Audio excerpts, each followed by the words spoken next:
rambut ya. Jadi ada bentukan seperti rambut, ini hairy patch namanya. Itu kalian sebutkan hairy patch atau top of hair, biasanya di daerah sini ke belakang, biasanya pada spina bifida. Spina bifida itu kadang pembentukan dari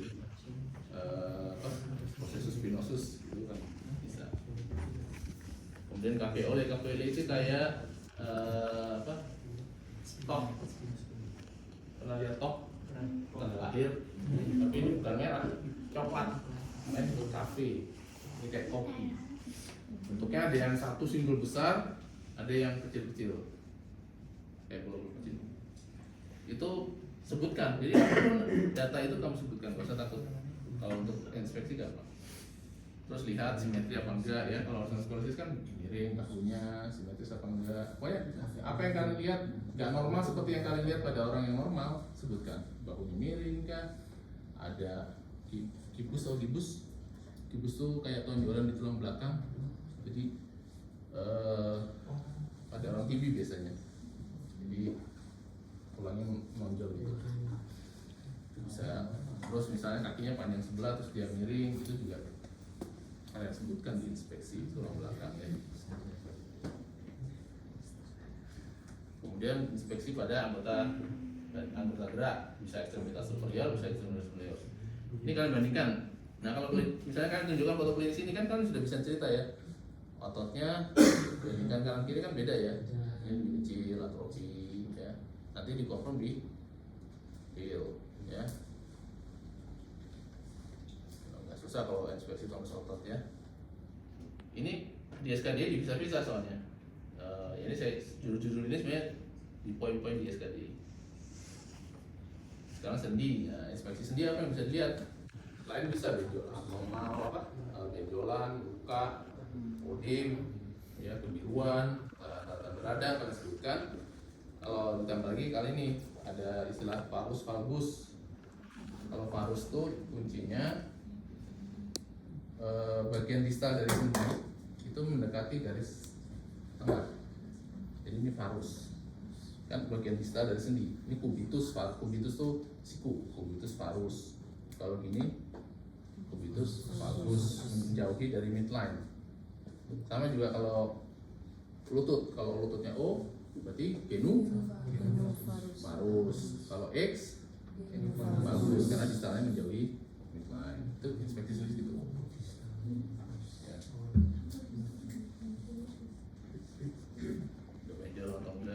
Rotasinya juga ya tadi ya, rotasinya misalnya tangannya tadi begini ya, rotasi juga dilihat di inspeksi sendi ya, selain varus tadi ya, tapi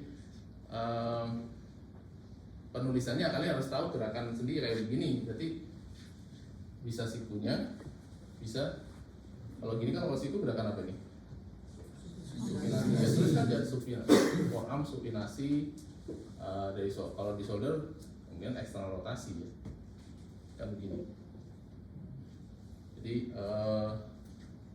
kalau misalnya dislokasi bahu, neglected udah lama nggak diobatin, caranya tahu dia posisinya eksternal rotasi itu atau internal rotasi. Kalau eksternal rotasi pasti dia kan kalau dislokasinya ke depan anterior, ini bayangin ini glenoid, ini kaputumeri. Kalau begini berarti dislokasinya ke depan, berarti dia posisinya eksternal rotasi. Tapi kalau dislokasi posterior pasti ke belakang ya.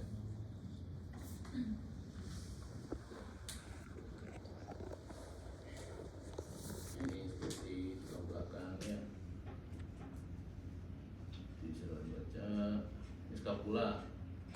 Nah, skapula itu ini ada winging ya, winging dari pasiennya suruh kan begini, atau apa itu yang bermasalah kalau ada winging skapula. Jadi skapula itu normalnya kan mendekat ke torak ya, poste.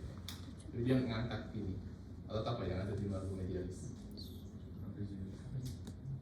Trapezius bisa, apalagi yang penting di atas, ada 3 di atas.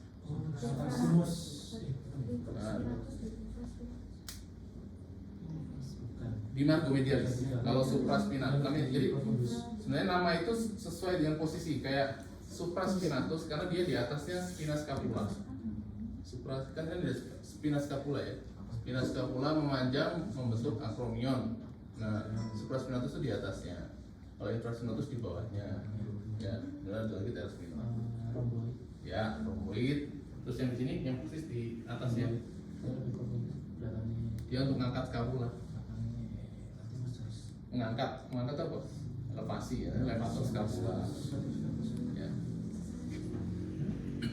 Jadi kelainannya bisa di ototnya, bisa di sarafnya. Jadi dia tidak sama kayak tadi ketika abduksi dia nggak bisa, ototnya bisa bermasalah, bisa juga di saraf yang menginervasi otot itu. Nah kalau ini sprangle system itu tuh skapulanya naik, jadi nggak simetris. Ya makanya kan itu tampak asimetris dari. Mungkin kalian nggak hafal istilahnya apa ya? Istilahnya sebutkan aja. Asimetris skapulanya, tingginya berbeda, itu kan sudah data sendiri buat kalian. Jadi ada skapula. Kemudian kalau untuk tulang belakang jangan lupa selalu menilai dalam kondisi gerak, ya, fleksi ekstensi tulang belakangnya. Ada istilahnya kalau skoliosis itu ada forward bending test. Jadi pasien seorang seperti ruku ini. Kalian lihat para vertebral muscle itu kan membentuk seperti bentukan begini ya. Ini tengahnya midline dari vertebrae. Nah pada orang skoliosis itu lebih tinggi satu. Jadi ada punuknya rib hum. Jadi karena skoliosis itu bisa dilihat namanya kayak penemunya Adam ya. Jadi Adam forward bending test.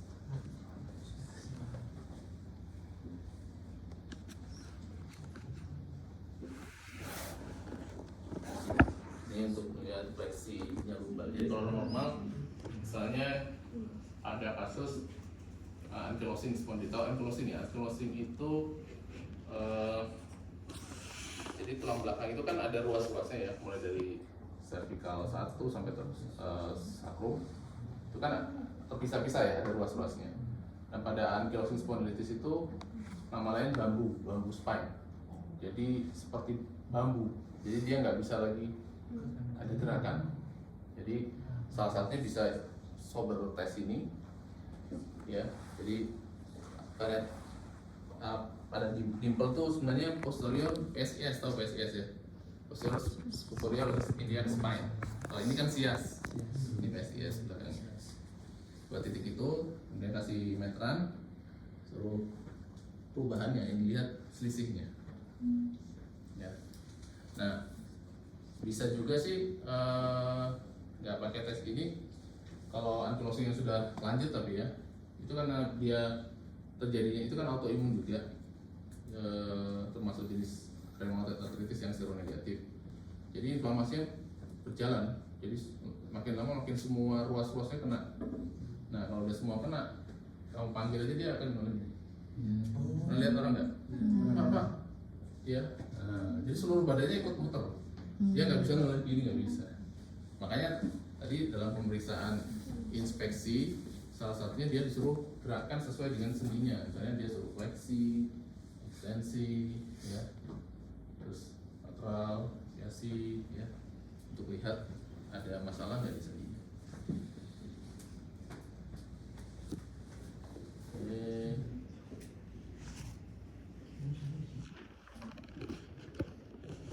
Ini udah langsung ke anu ya, loncat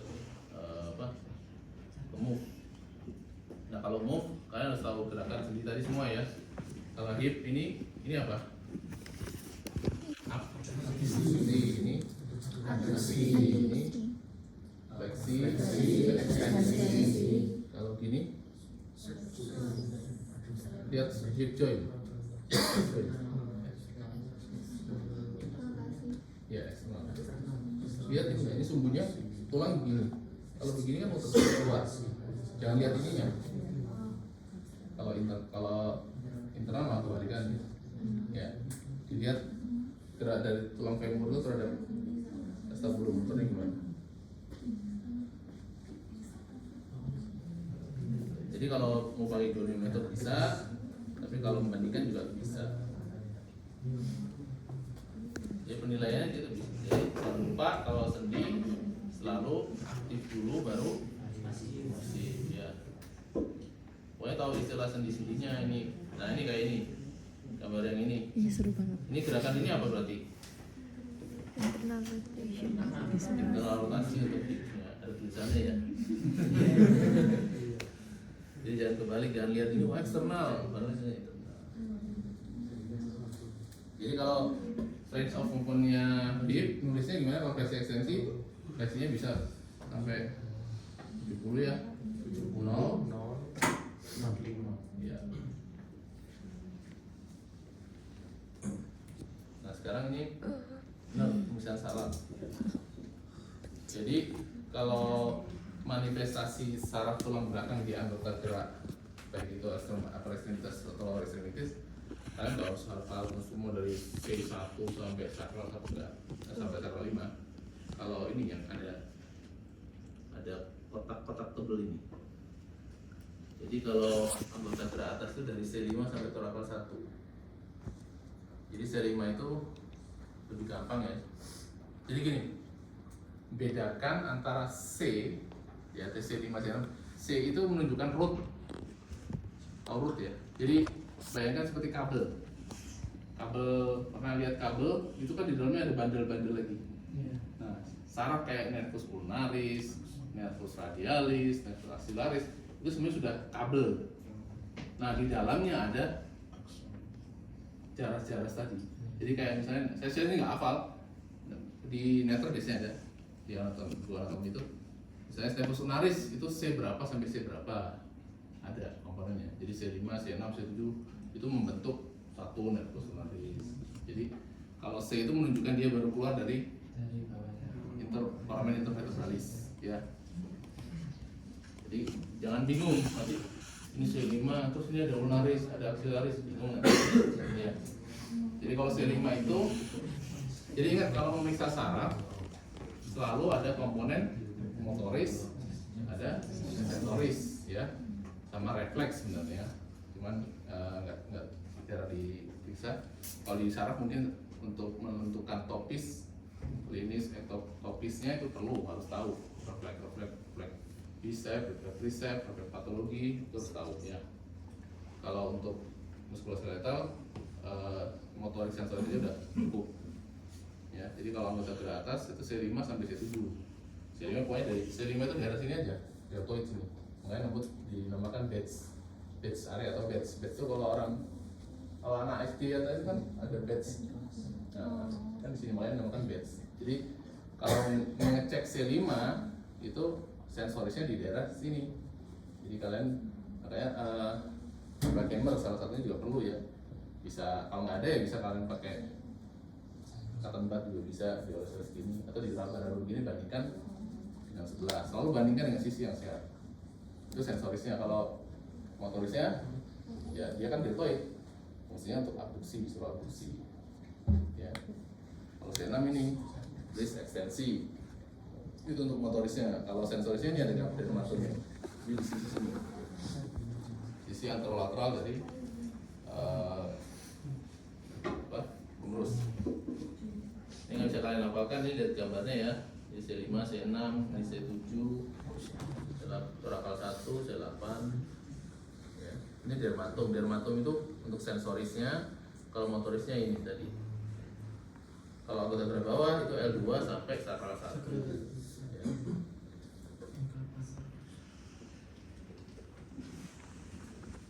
Ini sekarang atrofi ini kalau ingin mengkonfirm di field ya. Kalau tadi kan di look ya. Kalau di field pakai meteran. Jadi misalnya di ini daerah tulis ya, titik nolnya selalu mulai dari yang dasarnya keras ya. Apalagi kalau paha. Kalau paha jangan ngambil di sini. Misalnya kalian gemuk, bandingkan kanan kiri bisa berubah nanti titik nolnya.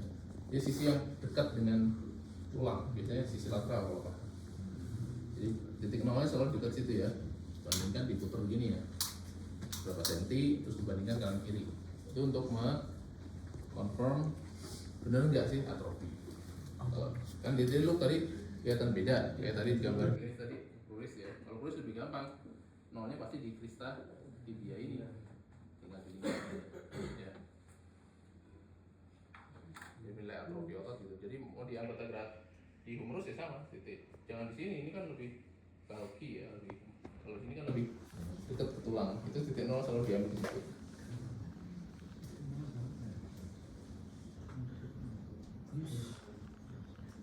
Nah sekarang di lutut ya, lutut ini sering keluar soalnya. Jadi ada pemeriksaan umum.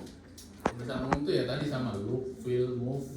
Jadi kalian kalau pemeriksaan lutut lihat looknya, ada bengkak, ya, ada kemerahan, ada luka apa tidak, ada deformitas apa tidak. Kemudian lihat biasanya kalau bengkak biasanya dia posisinya nggak bisa full ekstensi karena pada posisi fleksi itu ruang sendinya lebih besar volumenya dibandingkan kalau full ekstensi. Misalnya kalau ada cairan biasanya dia akan sedikit fleksi ya. Look itu kemudian feel ya, kalian raba bandingkan ada kalor enggak, bandingkan kan kiri suhunya sama enggak, terus ada nyeri tekan enggak ya. Kemudian kalian perlu bedakan kalau dia bengkak ini cairannya di dalam sendi atau di luar sendi. Jadi caranya namanya patellar tap. Jadi maaf kami ya. Jadi cara misalnya patellar tap ini di feel ya, pemisahan umum ini ya. Jadi kalian tahu kalau cairannya sendi di dalam bukan, kalau cairannya itu di dalam sendi berarti dia di bawah patella ya. Kalau di atas berarti di atas patella. Di atas patella. Oke. Berarti kalau supaya kita tahu cairannya di luar apa di dalam sendi. Jadi pernah lihat anatomi ruang sendi nggak di Ken? Itu kan agak melebar ke suprapatellar ports ya. Di atas suprapatellar itu ada ruangan baru dia begini lagi ya. Nah, jadi kalian tekan ini misalnya batas atasnya patella ya. Kalian tekan ke distal. Jadi di atasnya patella ini supaya ruangannya ya ibarat cairannya supaya ngumpul ke bawah, persis di bawahnya patella. Jadi kalian dorong. Jadi kalian dorong ke arah distal, kemudian patellanya kalian tekan gini. Nah, kalau ada cairan di dalam itu kayak sesuatu ngambang. Jadi pas kalian tekan, kalian gini mantul, mantul. Nah itu patellar tap namanya tap itu ditekan. Jadi kalian tekan squeeze ya, istilahnya ditekan lihat suprapatellar, kemudian ditekan tempurungnya ke arah posterior, ke arah trokleanya. Kalau ini kan normal dia tak langsung nggak ada langsung nyentuh. Kalau ada cairan pasti dia ngambang. Nah makanya kalau tekan kadung mantul itu patellar tap. Ya kalau itu ada cairannya berarti di dalam sendi. Tapi kalau bengkak tapi kalian tekan kok nggak mantul berarti di luar sendi. Ya kenapa itu penting? Kalau skill yang intraartikuler itu pernah nggak kalian? Sudah semester belum ya? Ada modulnya juga sebenarnya. Jadi injeksi intraartikuler memasukkan jarum ke sendi itu kompetensi 3 atau 4 kalian ya. Jadi itu fungsinya bisa untuk diagnostik itu maksudnya tadi itu nyedot cairannya, bisa juga untuk masukkan obat. Misalnya mau injeksi intraartikuler. Biasanya kalau kelas di poli saya kasih tahu tekniknya gimana. Nah, kenapa sih kalau cairan di dalam sendi itu harus dikeluarkan? Ya, karena itu kan rongga tertutup. Ya, rongga tertutup. Hukum fisika ingat ya, hukum Pascal. Tekanan diserahkan ke seluruh arah. Nah, jadi tekanan di dalam itu tinggi. Dampaknya apa? Di situ ada fitur apa? Ada tulang rawan. Ya kan? Di dalam sendi itu ada tulang rawan. Tulang rawan itu ada pembuluh darah nggak? Saya ngasih pemahaman aja supaya nggak usah ngapalin. Ada pembuluh darah nggak? Avaskuler. Taunya gimana? Biar nggak usah ngapalin. Ada sarafnya nggak? Nggak ada. Ada nggak kira-kira?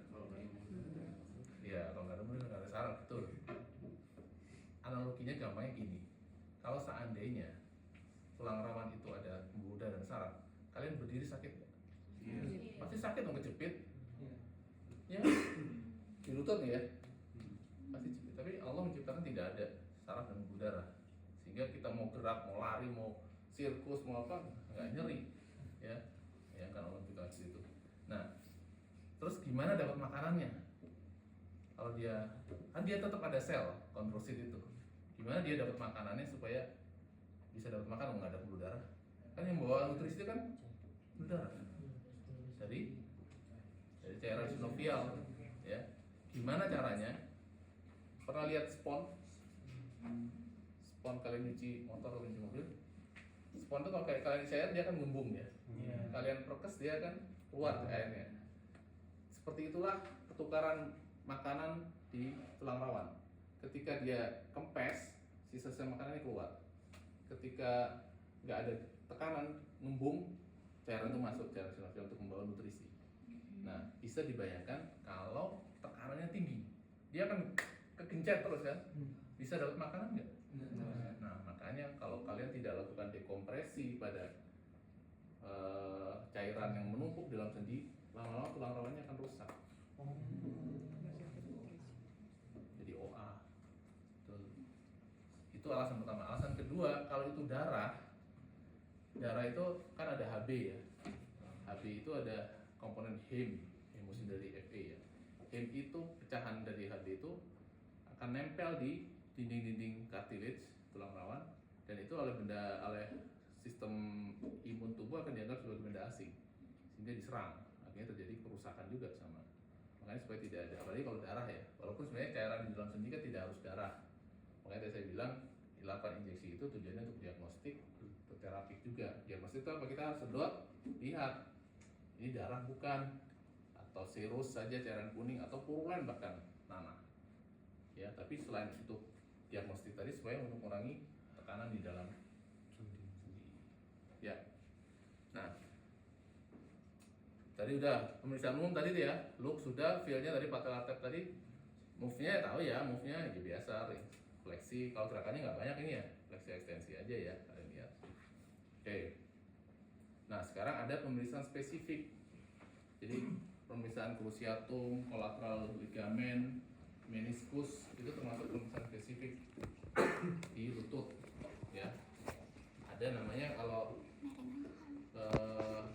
ligamen cruciatum tahu ya, ACL, PCL ya. Kalau collateral itu MCL, LCL. Nah, kalau MCL, LCL pemeriksaannya dengan valgus dan varus stress test. Maaf ya, bisa dulu ya, coba lurus. Jadi kalau valgus ini atau gini, saya membuat lutut itu jadi valgus. Tangan salah satu tangan di kruris ya, terus tangannya satu lagi di femur. Kan tujuannya kita kolateral ya, ini kan femur, ini tibia. Kolateral di samping-samping sini loh, LCL, MCL. Jadi tujuannya untuk di stretch, namanya varus stress stretch. Jadi di stretch. Jadi kalau begini berarti divaruskan. Kalau gini divaruskan. Ya. Jadi kalau saya tangannya begini, saya tekan ke sini, ini jadi apa? Varus, ya benar ya, varus. Kalau kebalikannya, valgus. Nah, varus stress test itu ngecek apa? Berarti kalau varus stress test, MCL. varus stress test. Jadi ini lutut kiri ya, lutut kiri ya, sisi luar berarti L, sisi dalam berarti MCL. Kalau di varus berarti kan diginiin. Jadi ngetes apa? Stress lo ya. Berarti yang ditarik yang mana? Nah, ya jangan lupa namanya varus stress test. Jadi yang di stress yang mana? Yang ditarik. Jadi tahu putus apa enggaknya ya dari ditarik itu. Nanti kalau gluk dibandingkan sebelah kok ini lebih bisa varus, berarti robek. Kan gitu tujuannya. Kalau lihat sebelahnya kok nggak begitu gerak, kalau ini kok lebih bisa divaruskan, berarti robek. Jadi makanya tahap pertama pasti selalu kalian melakukan pemeriksaan umum dulu. Kalau ada darah di dalam cairan sendi, berarti ada struktur yang di dalamnya yang harus putus. Apakah ACL-nya, PCL-nya, LCL-nya, MCL-nya, atau bahkan fraktur di tibial plateau di permukaan dari tibia atau di distal femurnya. Itu kan logikanya. Jadi selalu lakukan pemeriksaan umum dulu, lokalis tadi, baru lanjut spesifiknya. Kalian lakukan tadi LCL atau MCL ya. Jadi kalau varus ngecek LCL, kalau valgus MCL. ya, kebalik ya. Sekarang cruciatum. Cruciatum itu ada dua. Ada A. ACL kepanjangannya apa? Anterior cruciatum ligamen. Kalau PCL posterior cruciatum ligamen. Ya, kalau yang suka bola pasti tahu cedera ACL, PCL ya. Cederanya pemain olahraga. Nah, cara pemeriksaan gambarnya seperti ini. Nih. Jadi posisinya pasiennya supine, tidur berbaring, ya. Kemudian kita dia disuruh fleksi 45 derajat. Ini ya, pinggulnya 45 derajat, ininya fleksi 90 derajat. Lututnya ya. Terus pemeriksa dudukin ini ya kakinya. Jadi yang nggak dudukin sepenuhnya, pokoknya untuk nahan, karena kita akan memanipulasi tibianya supaya enggak, kalau nggak ditahan kan dia geser ya, ditahan. Nah, ada anterior, ini anterior drawer test, ada posterior. Gampang ngapalinnya. Kalau anterior berarti ngecek ya anterior juga ACL, sama-sama ACL, sama A nya. Kalau posterior kalau tekniknya kalau anterior ditarik ke depan, anterior kalau posisinya tetap seperti ini, tinggal didorong aja. Drawer itu kan kayak laci, cuman gini aja, anterior, posterior. Jadi sekali pemeriksaan kalian langsung melakukan dua itu, sama kayak valgus varus tadi, langsung aja valgus varus. Ya, valgus varus, anterior, posterior drawer test. Ya untuk ngecek ACL-nya. Kalau anterior, ACL positif. Taunya positif gimana? Bandingkan dengan sebelahnya. Kalau ini, kok ya sama kayak tadi. Kalau MCL kan dia bisa buka begini lebar. MCL nya sebalikannya. Kalau ini kok bisa translasi, jadi tarik jadi dorong, bisa menjauh gini. Jadi ACL-nya robek. Kalau posterior kebalikannya, bisa ke belakang. Lihat. Ini teknik lain. Ini juga untuk ngetes lahman, tapi agak susah kalau orang yang gemuk, karena dia kan harus ditahan. Kalau tangan kita yang nahan, yang ngangkat. Kalau ini kan lebih gampang, lebih kita tinggal gini aja. Ini lebih populer yang ini.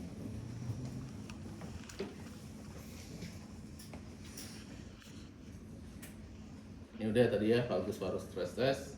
Nah ini yang posterior PCL ya, posterior drawer test. Bisa juga tanpa, kalau post PCL bisa tanpa dorong-dorong, bisa kalau dia ruptur total. Jadi suruh ganjel aja, dia udah langsung jatuh sendiri. Loh, ini jadi cekok langsung. Posterior selesai. Ini gambarannya, kalau putus kan didorong ke belakang, dia pasti goyang.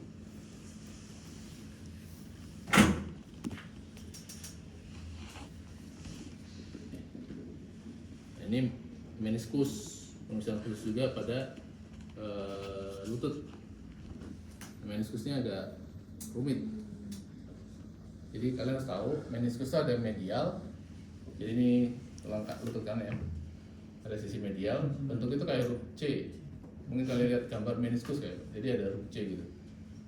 Kayak huruf C, ada medial, ada lateral. Jadi kayak saling berhadapan begini, ya.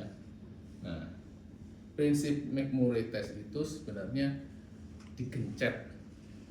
Meniskusnya itu digencet. Jadi antara tulang paha sama tulang tibianya itu digencet. Tergantung kalian mau memeriksa mana, medial kah, lateral kah, ya.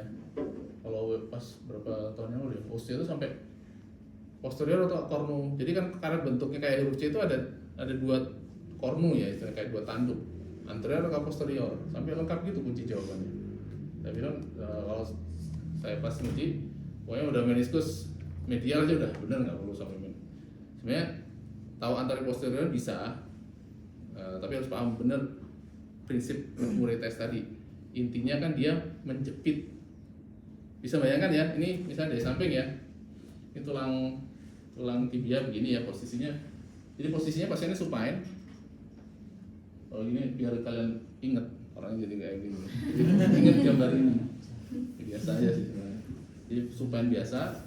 Nah, jadi kalau pasiennya supine, posisi meniskusnya begini ya. Coba bayangin ya. Agak ada spidol ya. Bisa bayangin nggak gambar meniskus? Apa mau di probandus? Perlu probandus. Boleh. Ada mau. Iman mau nggak?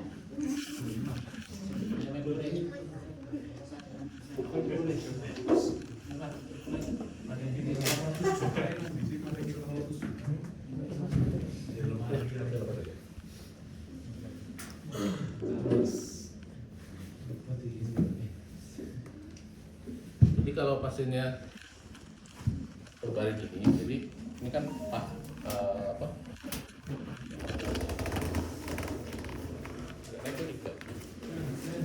Jadi tibia kan gini ya, plane-nya ya. Tibia platu kan bentuknya begini, harus bisa bayangin ya.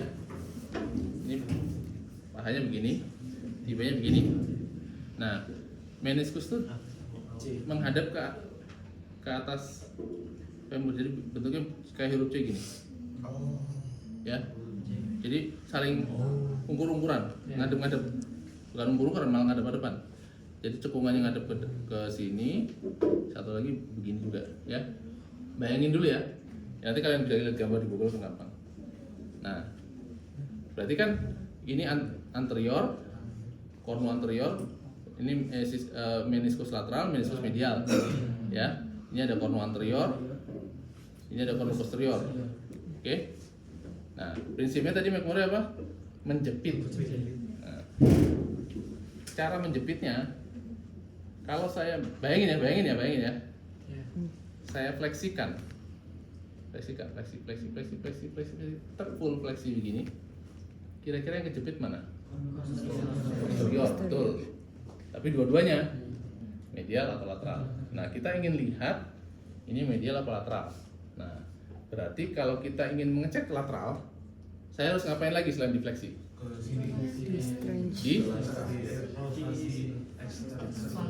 Di eksternal rotasi, betul. Apalagi? Jadi kan ini bayangin ya, ini sisi luar ya, ini di dalam. Dengan eksternal rotasi kan dia, nah, dengan internal rotasi dia jepit di medial. Jadi kalau eksternal rotasi dia menjepit ke lateral. Selain eksternal rotasi apa lagi? Di valgus. Iya, betul. Makin divalgulkan, makin kejepit. Ya, udah bisa bayangin ya. Fleksinya sudah menjepit posterior. Sekarang kita ingin lihat medial atau lateral ya. Caranya jadi sambil tarik, kalian valguskan, terus kalian di eksternal. Udah, kejepit banget. Nyeri nggak dia? Nggak nyeri berarti aman. Terus sambil tetap mempertahankan begini, kalian ekstensikan perlahan. Jadi kan makin ke depan.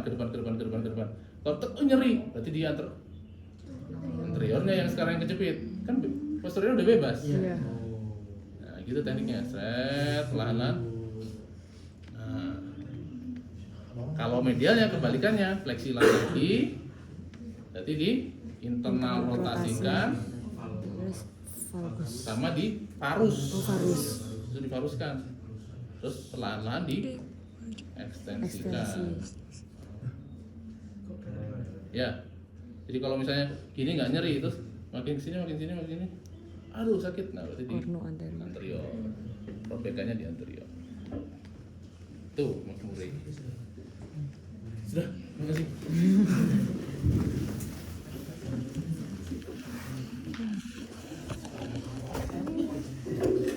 Ini di tabel ini ada kok yang kalian bisa lihat.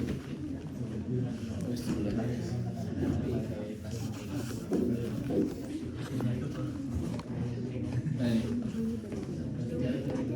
ini ada tabel nih. Fleksi dulu kalau medial ya. Parus eksternal, itu eksternal rotasi. Kemudian then extend, jadi ekstensi pelan-pelan.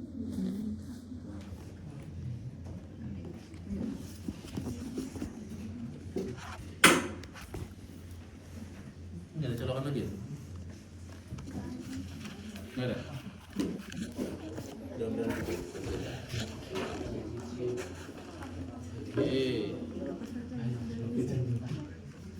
Sudah meniskus. Sekarang inspeksi postur bentuk kaki ya. Jadi ini bentuk-bentuk anatomis ini yang halux, ya. Halux tuh ibu jari kaki, halux. Kalau tangan polux. Makanya ototnya jadinya kalau di kaki apa? Extensor hallucis longus, posterior hallucis longus. Kalau di tangan abductor pollicis brevis, ya karena itu dari pollux dan halux. Ya. Kalau ini halux valgus karena dia kan menjauhi midline kan, ini midline-nya kan di sini. Jadi halux valgus. Ini biasanya orang tua nih lihat. Nah, ibu jarinya sampai numpang. Ya.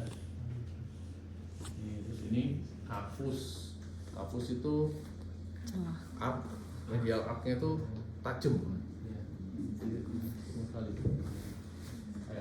Kayak CTV ya, CTV. Ini istilah-istilah aja. Ada pes planus itu kaki ceper. Ya, jadi normal kita kan ada arch-nya. Makanya kalau tes tentara itu pasti dilihat salah satunya telapak kaki. Kenapa tahu nggak? Makanya standar medis normal dengan standar di kedinasan itu kadang berbeda. Kayak flat foot itu kaki ceper itu sebenarnya kan dia aktivitas nggak ada masalah, bisa normal. Cuman untuk jadi tentara bisa fail. Kenapa? Gampang capek saat lari. Capek, ya betul. Kenapa capek? Ceper terus. Iya, karena kan kaki kita itu kayak suspensi. Dia melenting begini. Jadi kalau ceper, berarti untuk melentingnya dia pakai otot apa? Flexor di cruris ya. Jadi untuk melentingnya dia harus energi dari flexornya harus lebih besar untuk tadi mengangkat swing face itu, mulai swing, mengayun. Makanya cabang capek. Tapi udah. Ini gerakan ankle ya, inversi, eversi, supinasi. Nah, kalian pernah bingung nggak? Kok inversinya kayak supinasi, bener nggak? Ini loh, kaki kiri tuh, kan supinasi tuh. Jadi inversi itu sebenarnya gabungan gerakan. Makanya, kalau waktu kalian penggiritan saya ngajar juga ya. Kan ada forefoot, midfoot, hindfoot. Nah itu yang membedakan gerakan. Jadi kalau inversi itu gabungan dari semua gerakannya. Tapi ya kalau dirinci itu ada supinasi dari forefoot terhadap midfoot kan muter ulang. Forefoot itu kan metatarsal sampai ke palang-palang itu dia muter. Nah itu supinasi. Jadi inversi itu gabungan dari gerakan itu. Adduksi dari midfootnya sama varus dari hindfootnya. Jadi makanya gini, satu gerakan. Jadi inversi itu gabungan sebenarnya. Biar kalian nggak bingung.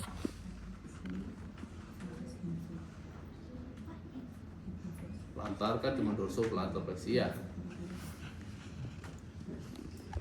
Ini kalau palpasi ya gampang ya, tinggal kalian tekan ada nyeri tekan apa tidak. Tendon. Makanya saya nggak kasih gambarnya udah. Palpasi kan tinggal, perkusi juga.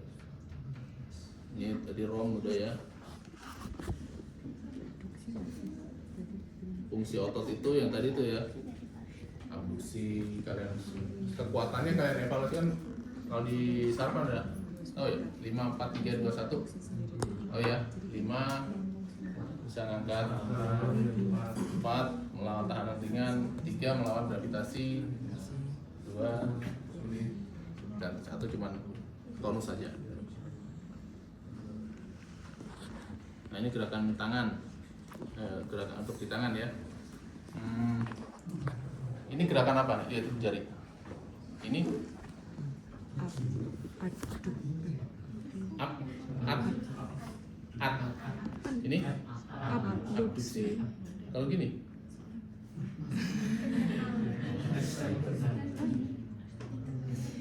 internal.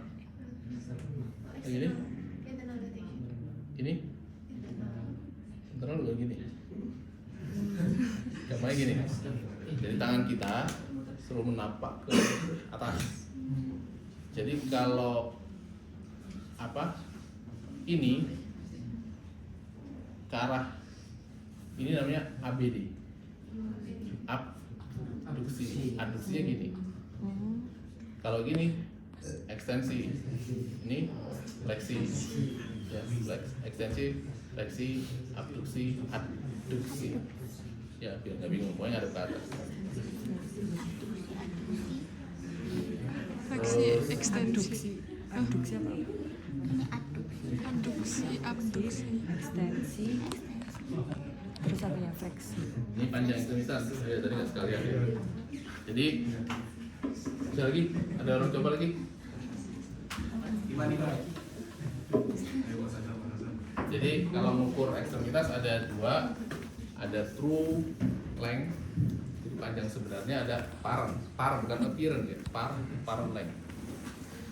Jadi true length itu mengukurnya dari sias, ya, sisi yang sama ke medial malleolus, ya, sisi yang sama. Kalau kanan ya kanan, kiri ya kiri, ya. Kalau apparent length, titik nolnya bisa di umbilicus, bisa di processus sphenoideus. Titik nolnya nggak berubah, tinggal kalian geser medial malleolus sama-sama medial malleolus. Kalau yang kanan ya ke medial malleolus kanan, kiri tinggal medial kanan kiri. Beda kalau true length tadi kan dua-duanya harus geser ya. Kalau apparent length hanya nolnya yang nggak berubah, hanya ujungnya aja berubah, ya. Ada maknanya nggak? Kenapa kok dipisah sih pekerjaan?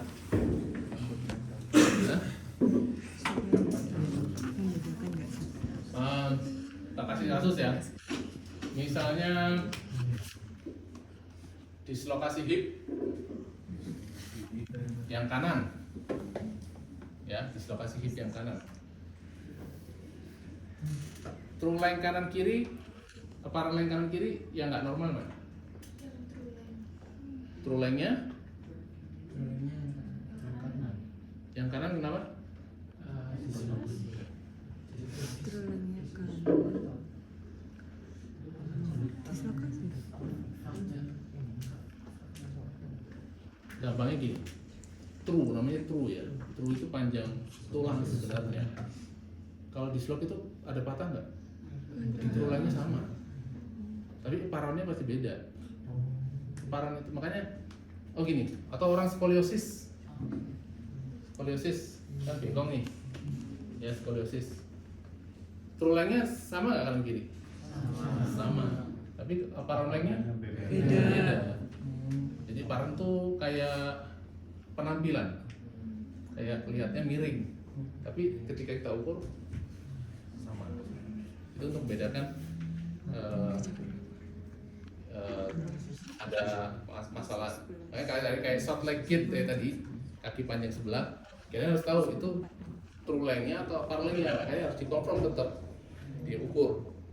Kalau ternyata true length-nya beda, berarti tulangnya yang bermasalah. Dia ada pertumbuhan tulangnya beda antara kanan dan kiri. Itu tujuannya dibedakan. Nah, sekarang saya tambahkan. Kalau untuk anggota gerak bawah, jangan lupa kalau pemeriksaan umum itu secara umum ya, secara keseluruhan ya, itu jangan lupa periksa neurovaskular, ya, neurovaskular distal. Jadi kalau vaskular ya kalian harus tahu kalian rabanya di mana. Kalau di anggota gerak atas, kalian cek apa? Ini apa? Arterialis, pulmonaris, ini medial cavity, ya. Selanjutnya kalian raba, itu untuk cek vaskular lebih mudah. Atau bisa juga pakai saturasi, ya. Bisa juga pakai CRT, capillary refill time, ya. Kalau saraf, selalu cek motoris, sensoris, ya. Kalau Kalau di anggota gerak atas ada apa aja? Nervusnya? Medianus, lunaris, radialis, axillaris, ya. Sama juga anggota gerak bawah.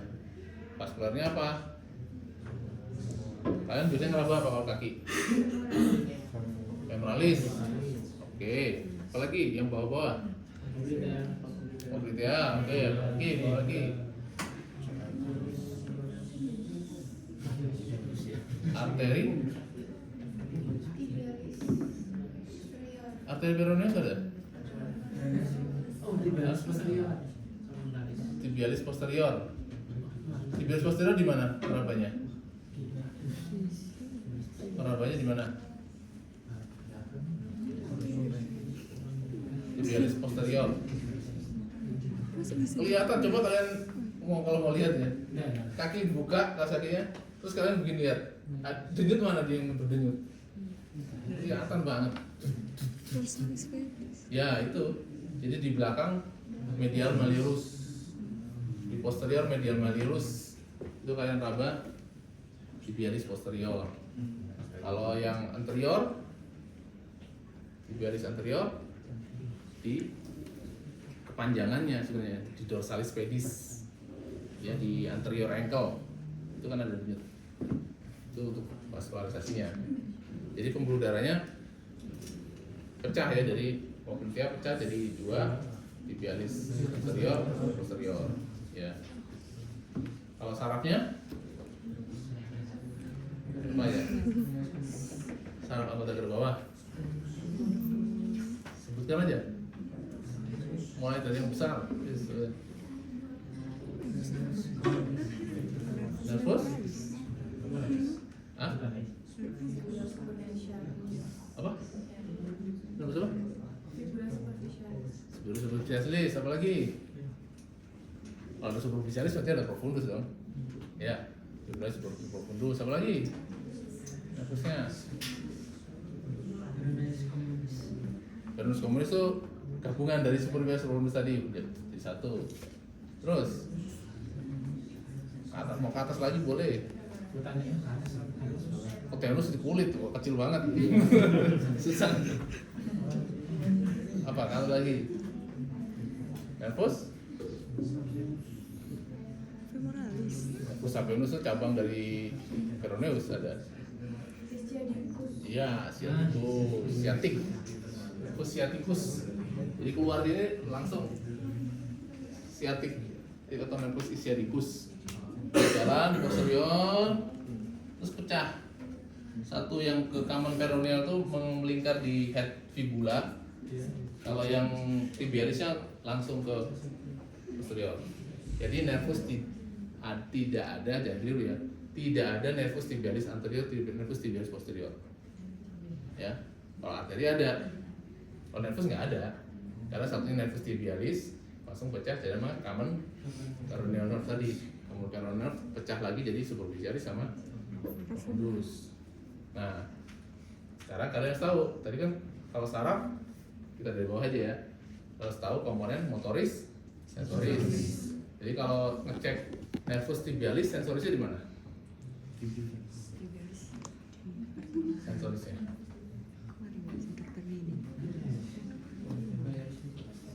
Apa aja? Kan udah jelasin perjalanannya.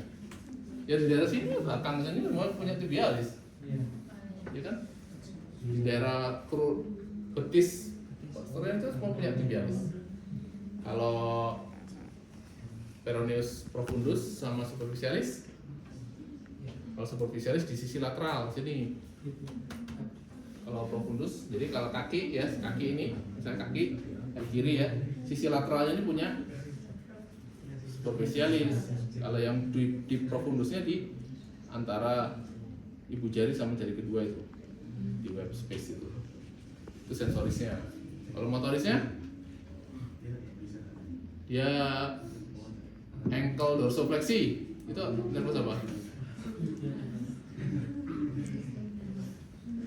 Udah nonton itu?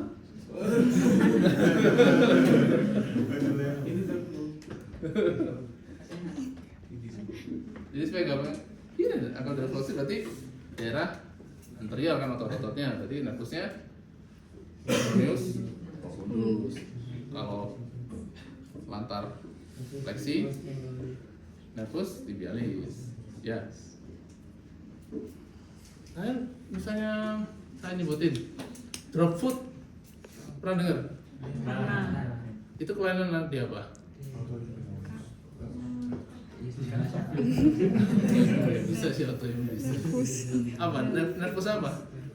Drop foot. Pernah dengar? Drop foot berarti kan gini ya?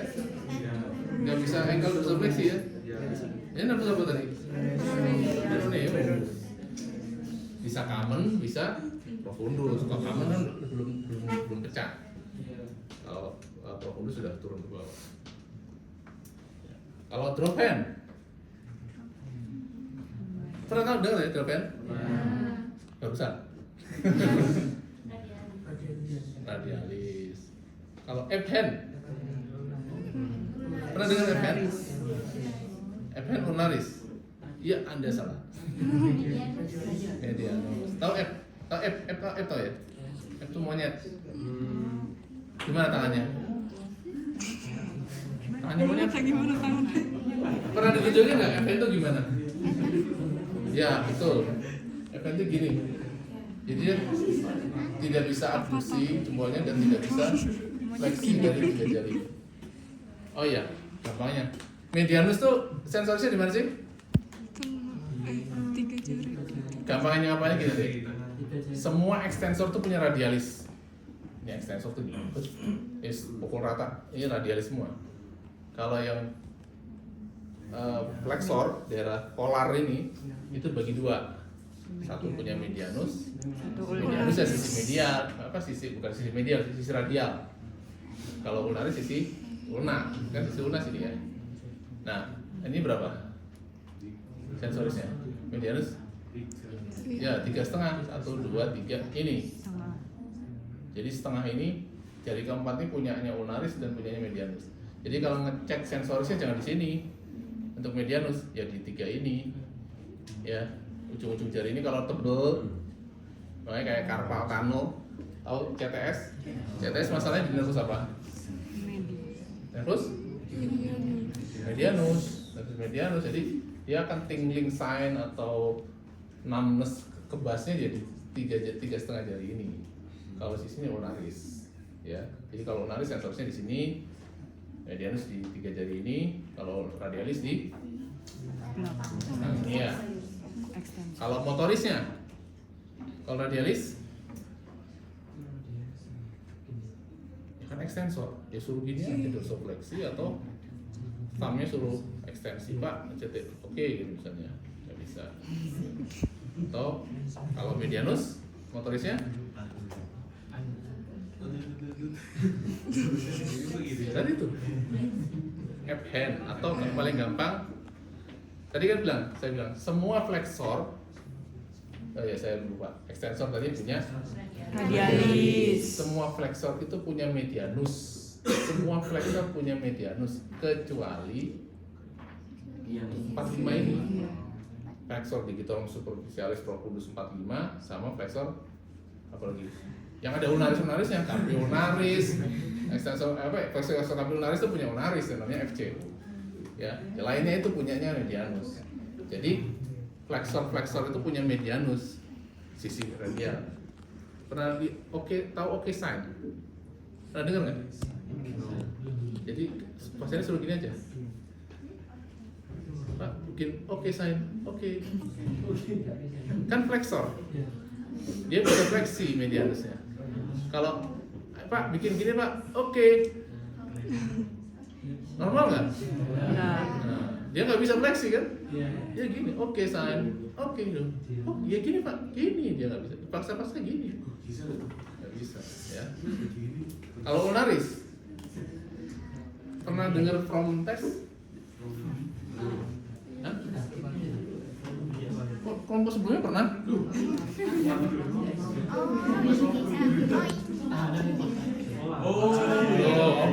Ini kertas.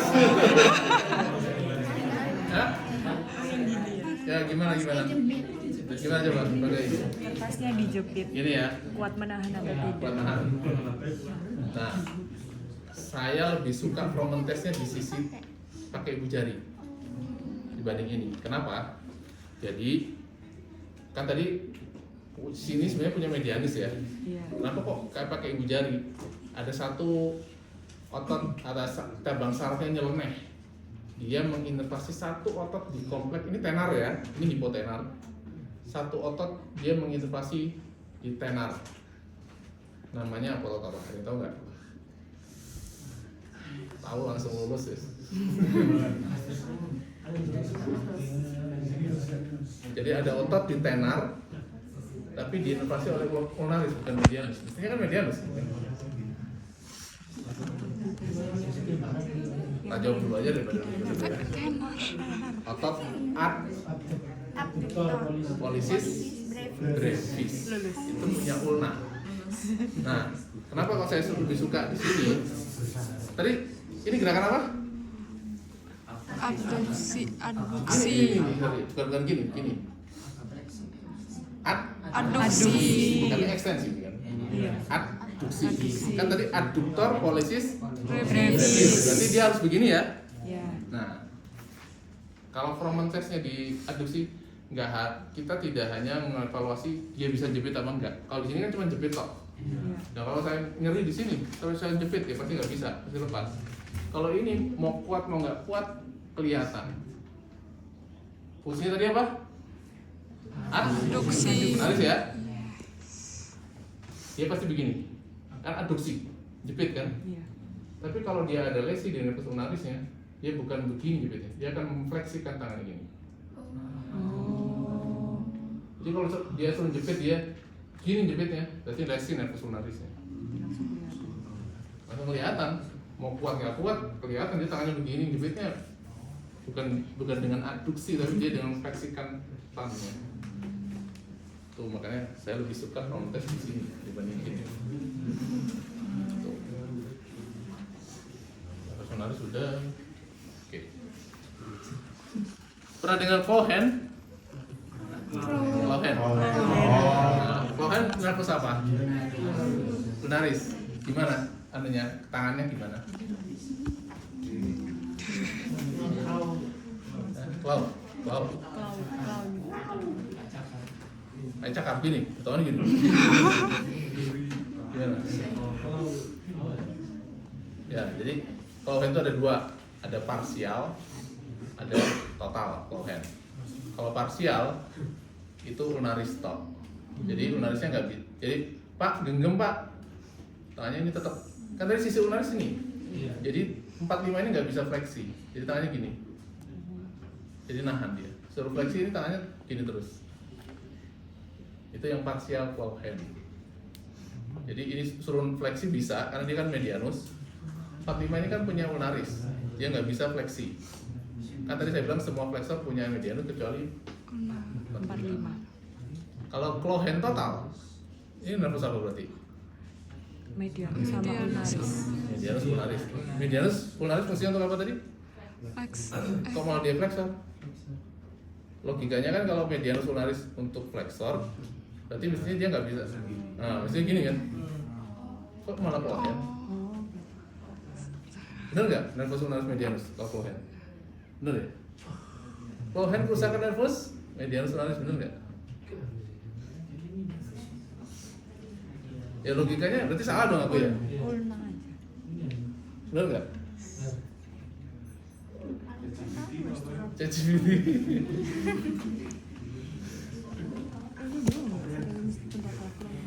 Ada yang bisa jawab, wah lulus bener dah. Berarti dia anatominya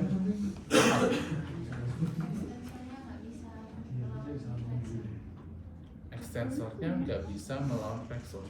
Kenapa nggak bisa? Ekstensor nggak bisa melawan flexor. Ekstensor tidak bisa melawan flexor. Kan justru malah bisa melawan, wong dia lemah. Logikanya kan medianus ulnaris kan flexor. Berarti otot flexor mestinya nggak bisa. Ya sama kayak tadi parsial Cohen. Atau misalnya sign, dia suruh gini malah begini. Bener ya, Cohen medianus ulnaris ya? Iya. Berarti salah dong kalau Cohen. Jawabannya pernah dengar istilah otot intrinsik ekstrinsik nggak? Pernah? Apa itu? Ya apa terus? X itu luar. Jadi ekstrinsik itu adalah ini untuk tangan ya. Tangan itu segini loh. Ekstrinsik itu otot yang origonya di luar tangan, tapi insersinya di tangan. X kan luar. Jadi kayak flexor carpi ulnaris, flexor digitorum superficialis, flexor itu kan semua origonya di sini, di distal humerus. Cuman origonya di sini. Jadi untuk fungsinya memang dari otot ini. Kalau untuk otot intrinsik itu origo insersinya ada di tangan. Apa aja itu?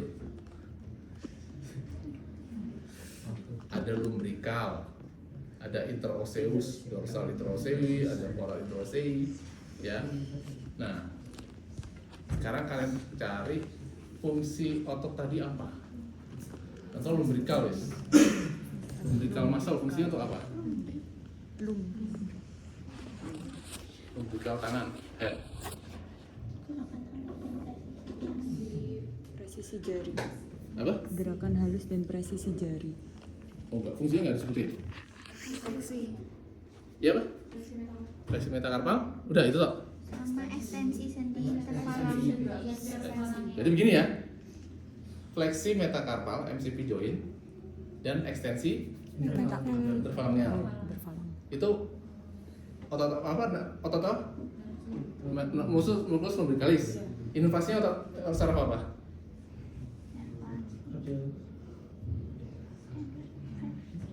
Inovasi musculus lumbricalis. Ulnaris, toh? Medialis ulnaris. Jadi kan dia ada 4.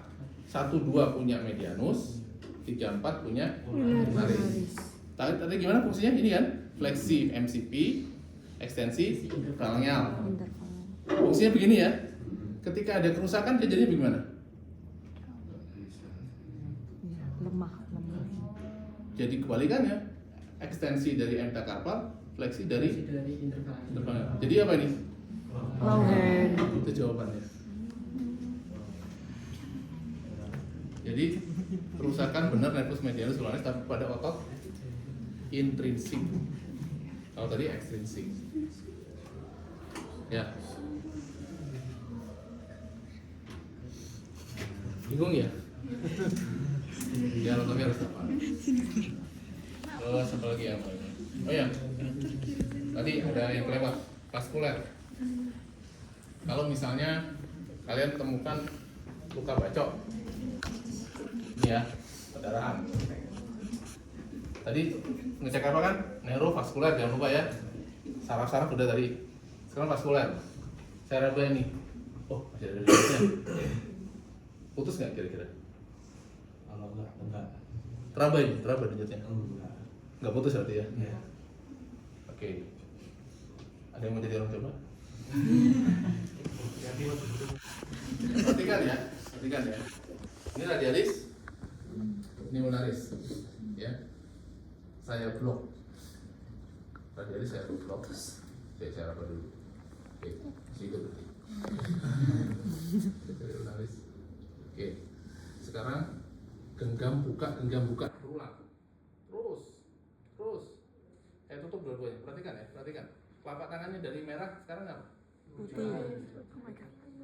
Ya, udah, buka. Sekarang saya lepas yang radialis, ulnaris tetap kamu pegang. Merah nggak? Merah. Oke. Sekarang saya tutup lagi yang radialis. Tutup lagi. Tutup lagi. Pucat. Sekarang ulnaris saya buka. Merah? Tutup merah. Udah, radialis. Mulai merah tuh lihat. Beda. Artinya apa? Pernah dengar arcus palmaris? Jadi ada anastomosa antara radialis dan ulnaris di sini. Nah, jadi ketika ini ada bacok di sisi radialis, terus kamu raba radialisnya ada denyut, yakin dia nggak putus? Karena ada denyutan dari ulnaris ke sini. Makanya tadi tujuan tes tadi itu untuk ngetes ada tidak putus enggak. Kalau saya tuh blok tadi kan pucat ya, terus saya buka radialisnya, dia tetap pucet, berarti putus kan? Iya.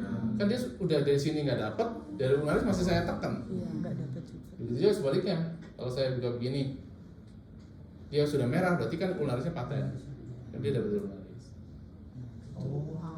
Ngerti ya? Bisa bayangin ya? Ada langsung tadi. Semuanya ini namanya alam tes. Jadi untuk cek, jadi kalau ada bocor sini, jangan senang dulu. Oh, terus pulang jahit dulu selesai. Rumah dulu. Ya, soal tes.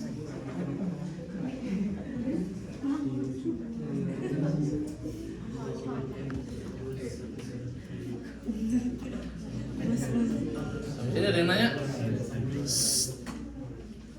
Pas, hampir mau 1 menit lagi. Ya. OC-nya itu ya pernah latihan OC belum? Iya. Gimana? Apa? Pernah latihan OC? Latihan OC. Iya. OC ya kalian masuk satu-satu ke station gitu. Terus jadi ada beberapa station. Nanti ya kayak kasus. Oh, kasus. Ya jadi misalnya laki-laki usia sekian ini terus nanti ada instruksinya apa misalnya pemeriksaan apa nanti bisa pakai orang coba pasien coba ya kayak tadi bisa pakai manekin saja tergantung terus nanti kalian suruh melakukan jadi dinilai kan kalian melakukan tindakan itu benar menginterpretasi hasil pemeriksaan itu benar nanti mungkin ditanya diagnosanya apa nanti penilaiannya berdasarkan atau mungkin kalian nyebutnya tindakan sudah benar tapi interpretasi salah ya kan nilainya akan beda dengan kalau kalian melakukan sudah benar interpretasinya benar itu jangan tanya soalnya ya.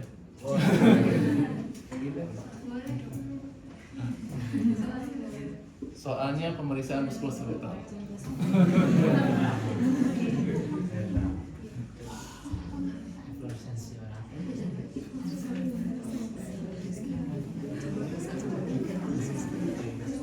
Ada yang tanya lagi?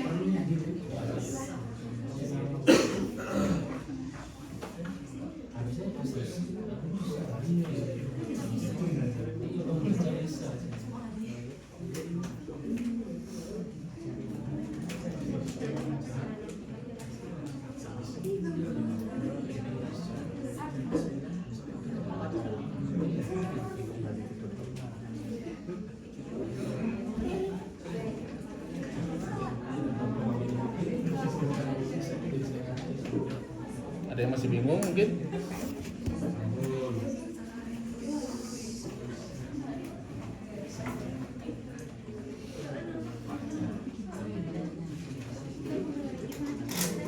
Jadi nggak usah grogi ya, misalnya pemeriksaan umum ya look ya apa yang kalian lihat aja sebutin aja semua apa bengkak, kemerahan, biru, bingung, terus feelnya ya feel itu kayak palpasi ya, jadi tekan, ada perubahan. Selalu bandingkan kanan kiri ya, perbedaan suhu, terus ada benjol, ada kan dari inspeksi misalnya ada tumor, benjolan ya kalian harus pas palpasi itu diraba benjolannya itu keras apa padat gitu kan terus batasnya gimana tegas apa enggak ukurannya ya kalau distribusi benjolan gitu melekat ke dasar apa enggak atau mobile keras atau padat kenyal kalau keras kan mungkin tulang kalau kenyal mungkin kan bukan tulang kayak gitu.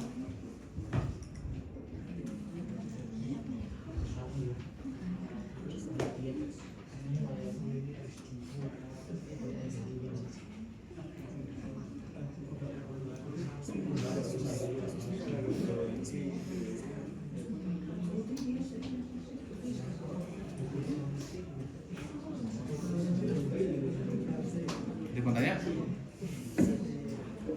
Apa maksud apa? Nah, enggak? Udah? Ya wis.